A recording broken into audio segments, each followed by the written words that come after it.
Welcome back, my subscribers. In this video, we're talking about the Simera 35mm F1.4. This is the part 2 to me going through Thypoch series. This is the Macro Marvin channel, where he'll share his passion for photography, videography, watches, cats, cars, and much more. Enjoy and thank you for watching. This is by no means a technical review. I basically decided to take this lens and use it all day while going to the Aquarium of the Pacific and put it on the Leica SL2S and decided to just do a full day of manual focus photography. So here are the results. And so you could see the colors, the bokeh, how the lens responded. There were some difficulties, not because of the lens, but because of the environment. There were different rooms with different lighting, different colors of lighting for those animals that are in the depth, as well as curved glass that would make it a challenge to get good shots. But as you can see, I was very pleased with the winner shots that I got. A lot of good images that I really enjoyed. So the first thing I will say, in usability, this lens is amazing. I know a lot of people complain about the infinity lock, but I actually love the infinity lock because it's easy to just pinch and move in and out to focus quickly versus turning my hand. Nothing wrong with turning the focusing on a lens, but using that infinity lock was just, it's a different style for me and I really like it. Now, colors and bokeh, it's just, I'm getting a lot of satisfying images. If you see some blurs here and there that probably don't look right, it's because of the glass, but for the outdoor images, they're sharp, they're contrasty, there's a pop to the subject, the bokeh is not distracting, and I mean, it's what you pay for, it's what's advertised.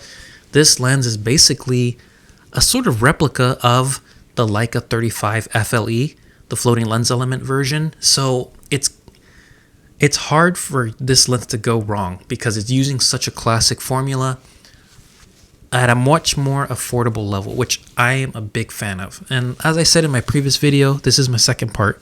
I reviewed the Thypoch 28. I'm going through the 35 now, and I'm going to do the 50 as well. This is just my favorite series of lenses. I've never minded letting go of autofocus as much as with using these lenses. Now, the next round of images you're seeing are me just documenting a collection of ornaments, all Disney themed for a Christmas tree. And you'll see the progression as I'm going through the different collections of characters from different movies, and as they make their way onto the tree, how that looks. But this is a great example to show you how this lens performs at different f-stops. So I didn't always use 1.4. I went to f2, f2.8, f4, depending on how many products, how many items I was photographing. That's how I adjusted. And as you can see, still very great looking bokeh, great colors, great pop. So it's very good lens. Like I said, it's one of my favorite lenses I've used in a long time, and just having that manual focus experience is very different. Feels much more intentional. Yeah, you can be intentional with all kinds of lenses, whether it's autofocus or not, but I think this just helps you have a bit more purpose if that's what you're looking for in slowing down. But I have to say, I got really good. I've been getting really good at focusing these lenses, and I have not had issues. Because they're wider focal lengths, you can, most of the time, predict where your subject is moving if you are getting a moving subject and get a good shot, or you'll have to take a couple of shots, and one of them will have the right focus. But I wouldn't say I've been struggling at all with the speed part of it. So yeah, overall, it's a great lens. I have nothing to really complain about. I'm very straightforward with how I use lenses. And if you're a photographer and you're familiar with the variety of lenses out there, you know that once you're using a lens, that's how you know if it's a keeper or not. And this one just has not let me down. And just, it's encouraging to use. You see it, it's well designed, it looks good. Everything was well thought out. Yes, there's like that focusing alpha thing with the aperture. That's all cosmetic. It doesn't really matter. It's more of the use and the product that you're getting out of it and how it focuses. It's just very smooth. You get great image quality. And it's a great match for the SL2S. So that's a great experience. I have used this lens on the A7C II, and I have enjoyed it just as much. So don't feel like this is just, I'm talking about using the Leica cameras. You can use this on any system and adapt it since it's an M mount. The close focusing, very useful.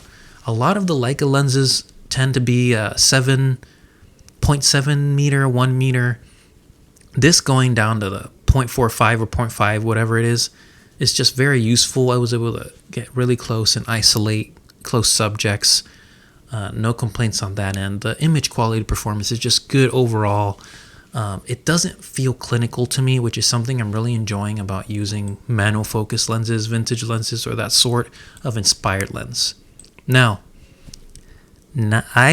prior to this, when I got this lens, there were no cinema versions. So I was like already using it for video purposes. And I really like these lenses for video.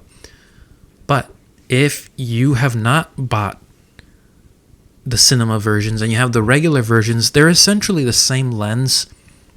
So here are some video samples. Yes, there's some curved glass here and there, so you'll notice that distortion. But these lenses are just as good for video. And I actually like the look a lot. Especially after you color grade, you just get a lot of contrast and color and separation in video. And you'll see right now, when I move away from the curved distortion glass to more of like regular shooting outdoors, you'll see what I'm saying. Like in this piece, the parrot just stands out so much. This is actually a lorikeet. And then this one was one of my favorites because it was a flat glass. Fun fact, this is actually the jellyfish that's immortal. And I had no idea when I was taking photos and videos of it, but here it is on video. I put it at regular speed because they move so slow. But this lens is just as good for photo or video. With manual lenses, you always have to be intentional and patient because you have to learn how to get quick with the manual focus and which direction is close, which direction is far to infinity. And once you get the hang of that, you can use it just like any other autofocus lens.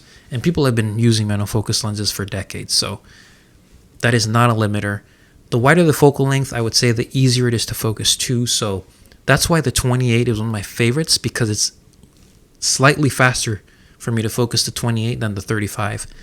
But once I get to the 50, that's a different story. It's not bad, but it is slightly slower.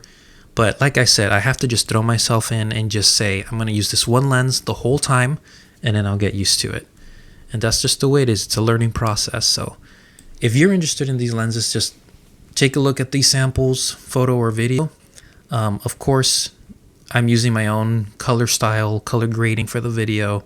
You don't have to do that. You can completely transform these images. I did a couple of black and white transformations for those images that I really liked, and I got really good contrast, micro contrast pop look with black and white. So because these are low element count and just very good designs, you're not going to be disappointed with the product. So yeah, other than that, anything technical, I'm sure you can look up. I mean, the aperture blades, there's tons of them. I think I might be wrong, 11 to 14, one of those. It's in between there. But very smooth use of the aperture. It feels nice and clicky.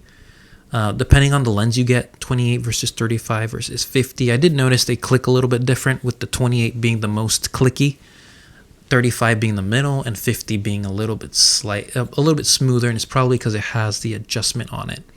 So I hope you enjoyed this video, and let me know in the comments if you have experience using these lenses.